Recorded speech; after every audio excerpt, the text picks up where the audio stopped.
Me fui a una despedida de soltera, y volví embarazada.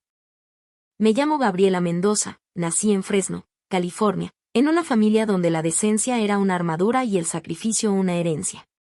Mi madre me enseñó a sonreír siempre, incluso cuando el alma se desmoronaba. Mi padre me enseñó a no deberle nada a nadie.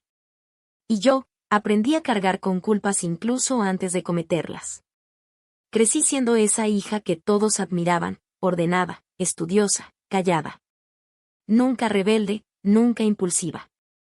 Me destacaba en clases, organizaba mi vida por colores en una agenda, tenía metas a los 15 años que la mayoría apenas consideraba a los 30.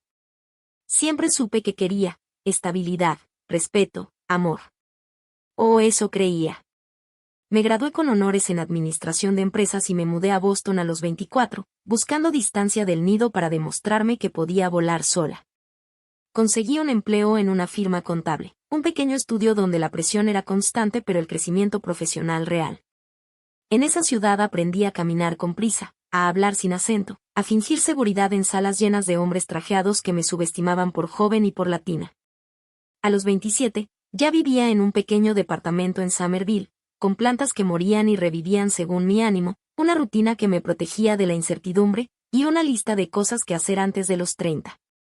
Pero a veces, por las noches, cuando todo se callaba, me sentía rara. No triste. No vacía.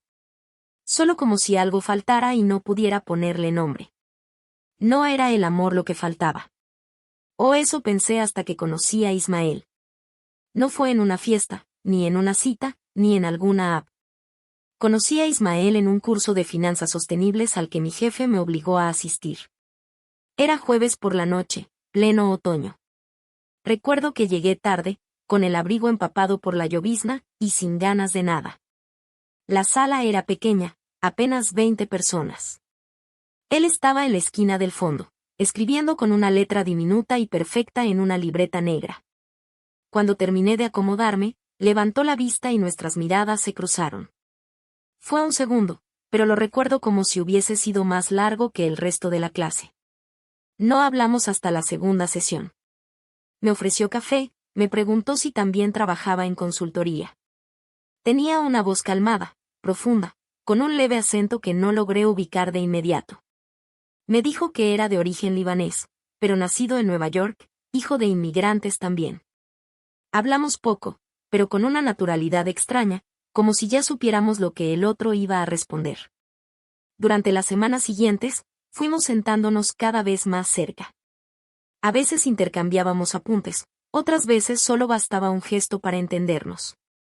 Una noche, después del curso, él me ofreció llevarme a casa en su auto. No supe cómo decir que no. No quería decir que no. En el auto hablamos de libros, de familia, de lo que nos gustaba cocinar cuando nadie miraba. No coqueteaba. No se apresuraba. Tenía esa forma de mirar que no pide permiso, pero tampoco irrumpe.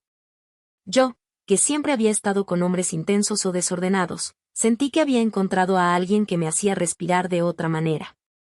Esa noche no pasó nada. Pero desde entonces empezamos a vernos fuera del curso. Cafés. Paseos. Una vez, caminamos por el puerto de Boston en pleno invierno, sin guantes, con las manos congeladas pero el pecho encendido. Ismael me miraba como si todo lo que decía valiera la pena. Y yo empecé a creerlo también. Cuando me besó por primera vez fue un jueves, como el día en que nos conocimos. Yo llevaba una blusa verde y él, una chaqueta marrón que siempre olía a cedro. Fue un beso lento, seguro, como si no tuviera que apurarse porque sabía que yo no iba a irme. Y no me fui. Comenzamos a salir de forma oficial. Lo presenté a mis amigas como a alguien diferente, y lo era. Nunca hablaba más de lo necesario, pero cuando lo hacía, todos lo escuchaban. Cocinaba mejor que yo, tenía un gato que odiaba a los extraños pero me aceptó a la segunda visita, y me enviaba mensajes cada mañana preguntándome cómo había dormido. Pequeñas cosas que construyen confianza. Con él aprendí a relajarme. A dejar de planear cada segundo. A no sentirme culpable por dormir hasta tarde los domingos. Me llevaba a ferias de comida, a exposiciones de arte, a caminatas sin destino.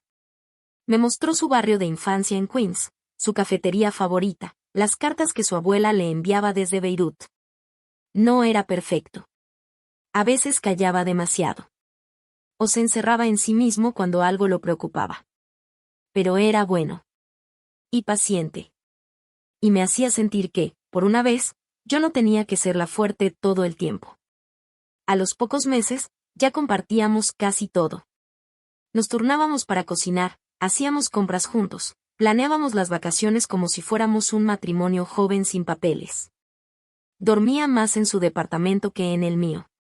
Mi cepillo de dientes tenía su espacio. Mi pijama, su cajón.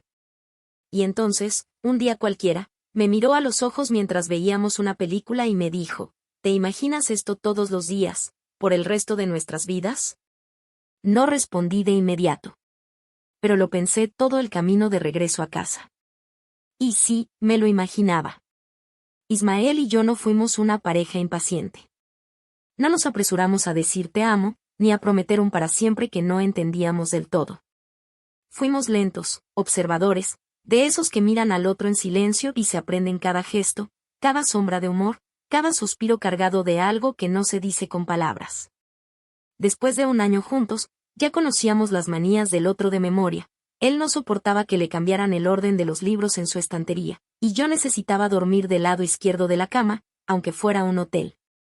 Él cantaba bajito mientras cocinaba, yo me enojaba cuando alguien me interrumpía mientras leía. Pequeñas cosas que no chocaban, sino que encajaban. Y entonces empezamos a viajar. Nuestro primer viaje fue a Portland, Oregón. Un fin de semana largo, sin itinerario. Solo nosotros, nuestras mochilas y una ciudad húmeda, cubierta de neblina.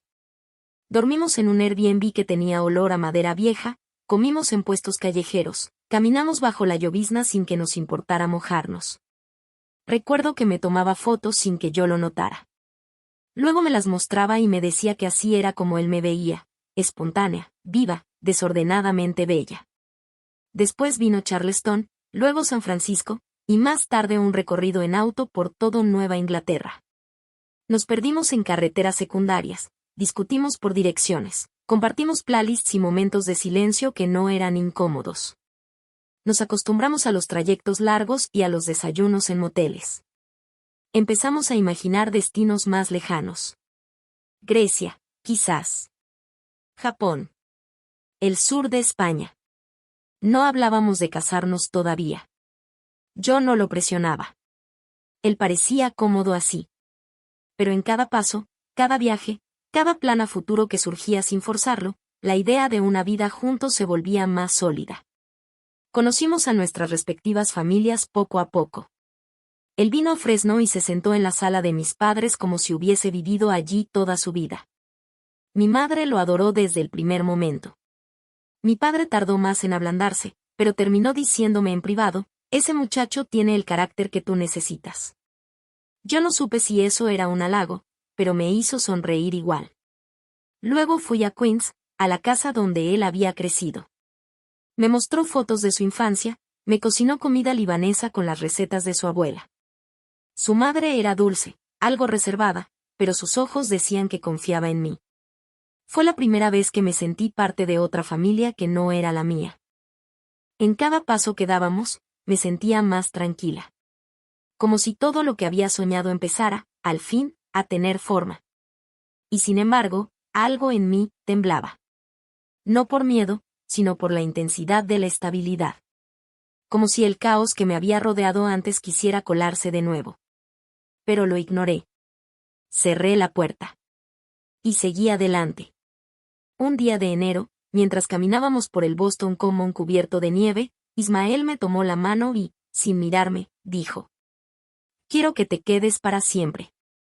Yo me detuve. Lo miré. Él ya tenía el anillo. No se arrodilló.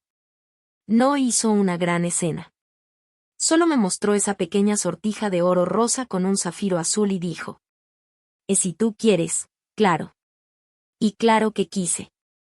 Lo besé y no dije sí, dije obvio, y él se rió como si supiera que esa era mi forma de aceptar algo tan grande. La boda se planeó sin presiones. Íbamos a casarnos en primavera, al aire libre, en una finca en las afueras de Massachusetts. Yo no quería una ceremonia exagerada, pero tampoco algo diminuto. Invitamos a unas 70 personas. Las más cercanas, las necesarias. Mis padres viajaron desde California. Su familia vino en caravana desde Nueva York. Mi mejor amiga, Alma, fue mi dama de honor. El mejor amigo de Ismael, Karem, su testigo. Había flores silvestres, luces colgantes, mantas por si el viento enfriaba la noche. Yo llevaba un vestido blanco sin corsé, liviano, con encaje en los brazos. Él, un traje gris claro, sin corbata, con el primer botón desabrochado, como a mí me gustaba. No lloré.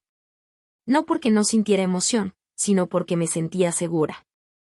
Había encontrado a alguien que no necesitaba prometerme el cielo porque ya me acompañaba en la tierra. Alguien que no me salvaba, sino que caminaba a mi lado. La noche de bodas fue sencilla. Volvimos a nuestro departamento, cansados, riendo de algunas torpezas del catering, comiendo pastel con los dedos sentados en la cama. Me dormí abrazada a él, con la cabeza sobre su pecho, escuchando su respiración como un mantra. Y a la mañana siguiente, la vida siguió. Con más orden. Más planes. Más listas en la nevera. Yo trabajaba desde casa, él salía a su oficina en Cambridge. Por las tardes hacíamos la cena juntos, veíamos documentales o salíamos a correr si el clima lo permitía. Todo era limpio, bueno, tranquilo. Demasiado tranquilo. Entonces, una tarde cualquiera, Alma me llamó.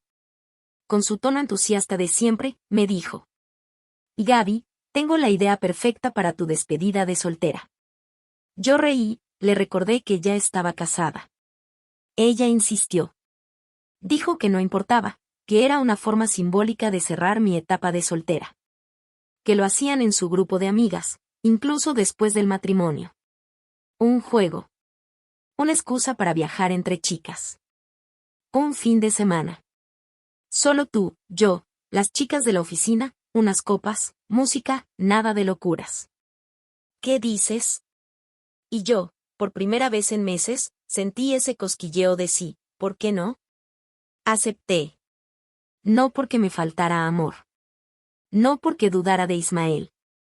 Sino porque quería sentir que todavía era capaz de vivir algo espontáneo, fuera del guión. No sabía que esa decisión, tomada sin mala intención, con el corazón tranquilo, iba a cambiar mi vida por completo. Alma fue insistente. Quería que ese fin de semana quedara grabado en nuestra memoria como un último respiro antes de la vida adulta definitiva.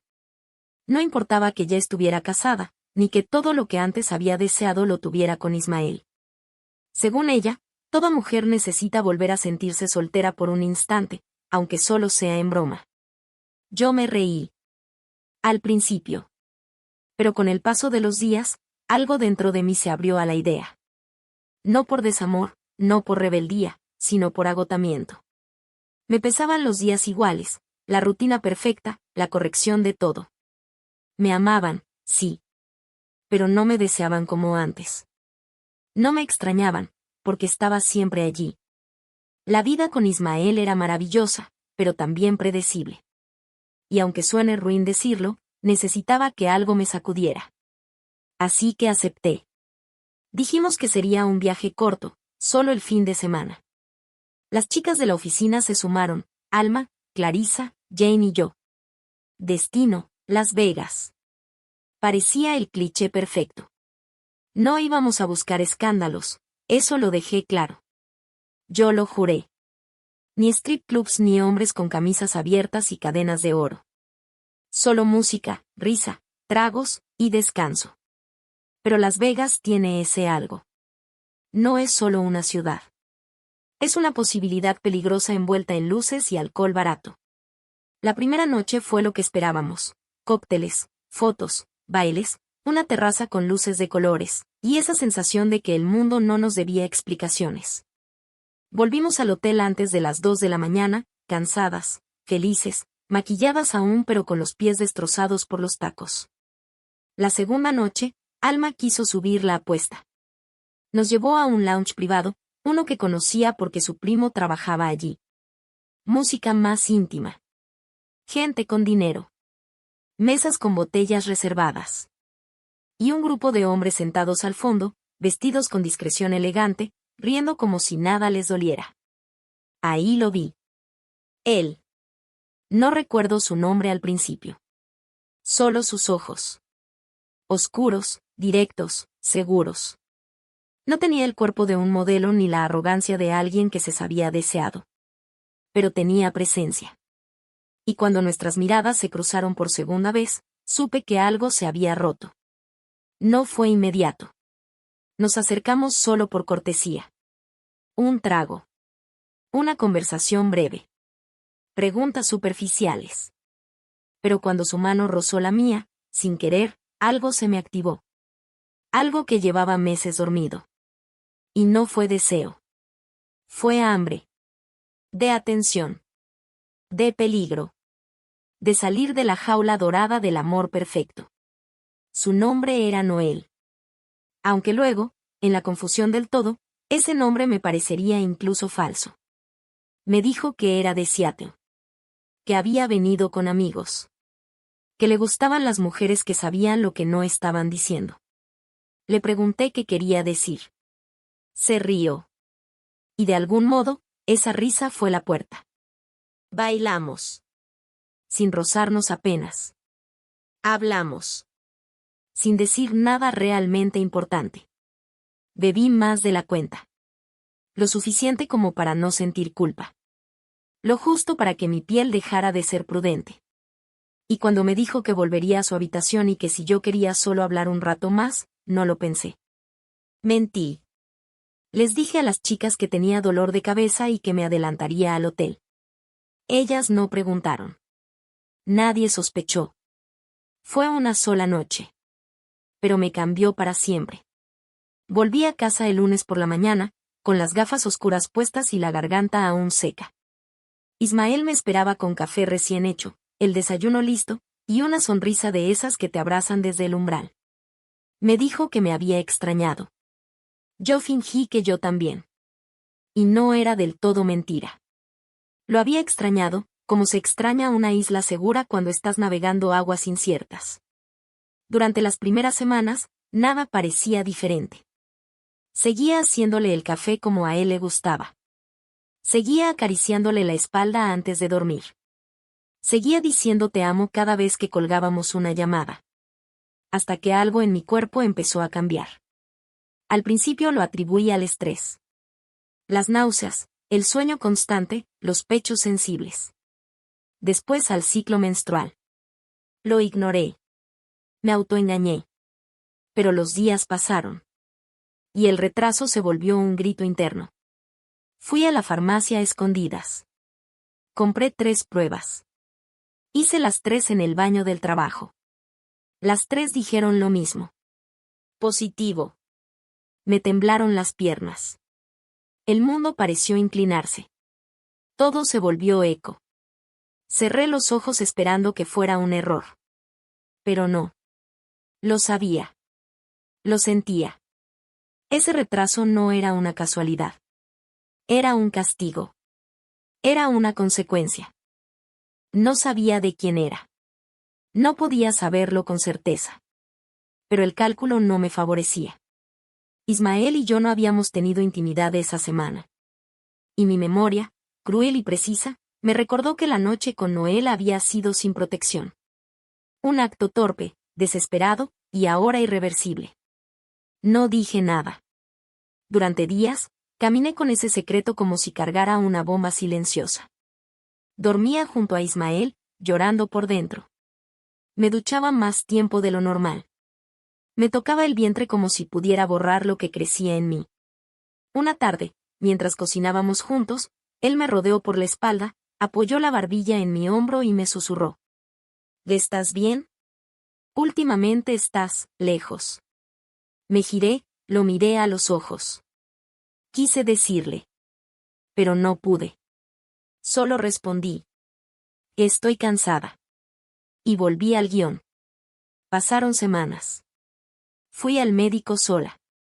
Me confirmaron el embarazo. No preguntaron por el padre. Yo tampoco mencioné a nadie. Solo asentí. Salí con los papeles en la mano y un frío en el pecho que no me dejó respirar bien. Sabía que no podía ocultarlo mucho tiempo. Que en algún momento tendría que decir la verdad, o construir una mentira tan firme que no se cayera con el primer viento. Sabía que la historia que había construido con tanto cuidado estaba a punto de colapsar. Sabía que amaba a Ismael. Pero también sabía que esa noche había sido real. Y que su eco ya crecía dentro de mí. Hoy estuve a punto de decírselo. 3 veces. En la cocina, mientras me ofrecía más arroz. En la sala, mientras buscaba una película para ver juntos. En la cama, cuando me abrazó y murmuró, no sé qué haría sin ti. Pero no pude. Me callé. Porque decirlo sería destruirlo todo. Porque decirlo sería aceptar que no fue un error, sino una elección. Y sin embargo, ya no quiero vivir así. No puedo seguir tragándome el miedo cada vez que él me toca la barriga sin saber por qué. No puedo sostenerle la mirada cuando me habla de nombres, de cunas, de futuro. No puedo seguir escondiéndome dentro de mí misma. Así que decidí. Mañana lo diré.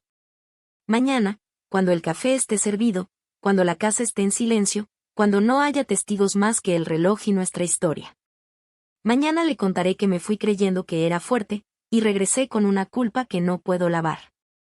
Mañana le diré que lo que pasó no fue solo una noche, sino una decisión de la que me arrepiento cada vez que él sonríe. Mañana. Si me atrevo. Si me perdona.